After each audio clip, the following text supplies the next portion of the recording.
everybody, welcome back to the Cool Kitchen and to our final video of 2012. Now we're showing you how to make proper German Glühwein, or also known as mulled wine. But this is really an authentic recipe and it's fantastic, so I hope you will give it a go and I hope you enjoy the recipe. Now mulled wine and Glühwein are obviously best known for Christmas, but it's obviously a nice drink for the whole festive season, and I think it should be drunk a lot more often because it's such a nice drink, especially when it's homemade. And it's really quite different when it's homemade, especially when people have only tried regular mulled wine or the stuff you get in the shops or in restaurants. It's often, quite diluted with juice and it's more like a fruit punch, but this here is the proper stuff. It gives you that actual glow, and that's what Glühwein means. Glüh means glow, and that's what you get from a proper authentic mulled wine. And now to our ingredients. So obviously wine. Now you can get away with just using a regular good wine, it doesn't have to be that expensive. You could also use quite cheap wine. It is possible, but it does make a difference if the wine you use is decent at least. But you don't have to use really expensive wine. That doesn't really make any difference at all. And then for the spices. Spices are incredibly important here. We have our holy trinity of orange, cinnamon and cloves. And those are really your basic, your sort of essential spices you need for mulled wine. You could add other stuff, and I normally do. I quite often use anise seeds, but I'm using fennel seeds instead today. You could also use stuff like bay leaves and cardamom pods. Always just a bit, because really the cinnamon, the cloves and the orange are the main stars of this drink. And then we also have sugar, or you could also use honey. I quite like using natural cane sugar or brown sugar instead of just normal sugar, but you could just use normal sugar. And then there's quite an important ingredient left, and that is really essential to give it that glow. Of course the glow partly comes from the fact that it's warm and it's spicy, but the glow really comes from some hard alcohol. And mostly people use brandy, whiskey or rum, and I've got some really nice homemade blackberry rum today, so I'll be using that. For this recipe I'm using 1 bottle of red wine. Just putting it in a pot on a low heat to start with, very important. You don't want it too hot or else the alcohol will evaporate, so that's why we keep it on a very low heat.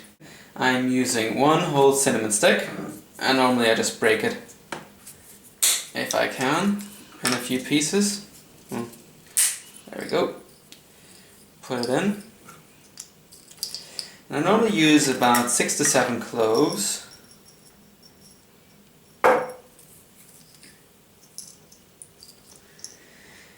And then as much zest as I can get from 1 orange.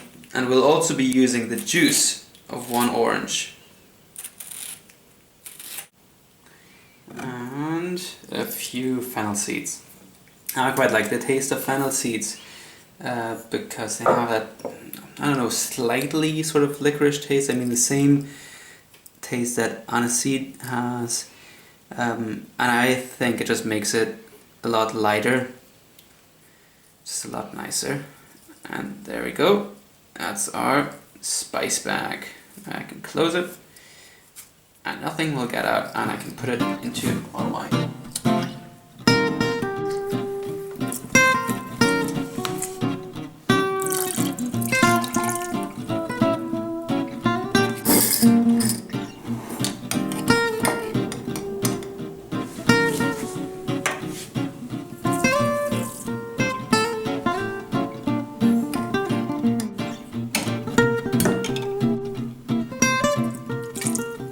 Here's our final very important ingredient, our own homemade blackberry rum. So I'm just going to put a glug into it and just taste it and see how I like it. And I find Glühwein or mulled wine is a really personal thing. Now these ingredients that I mentioned are really essential to get that glow and to get that amazing mulled wine experience.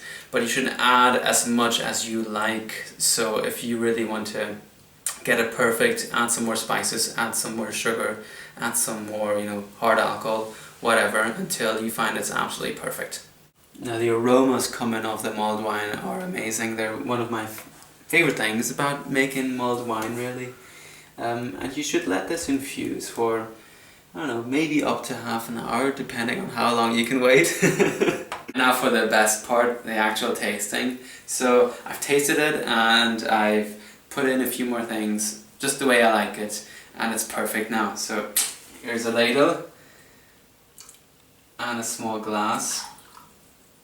And if you're doing this for parties, it's a good idea to use small glasses, because people will drink this like water. And then it's always better to just serve it in small glasses, especially because if you're going to make loads of this stuff, it's going to get quite expensive. Here we are. Doesn't this look amazing? So here we are after a year of making videos. So Happy New Year to all of you, and I hope you make this drink maybe for New Year's Eve even, or any time you really want to, because it's so good. Cheers!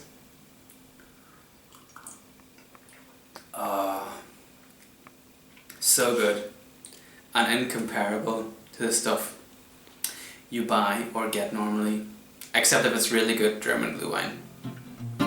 Cheers.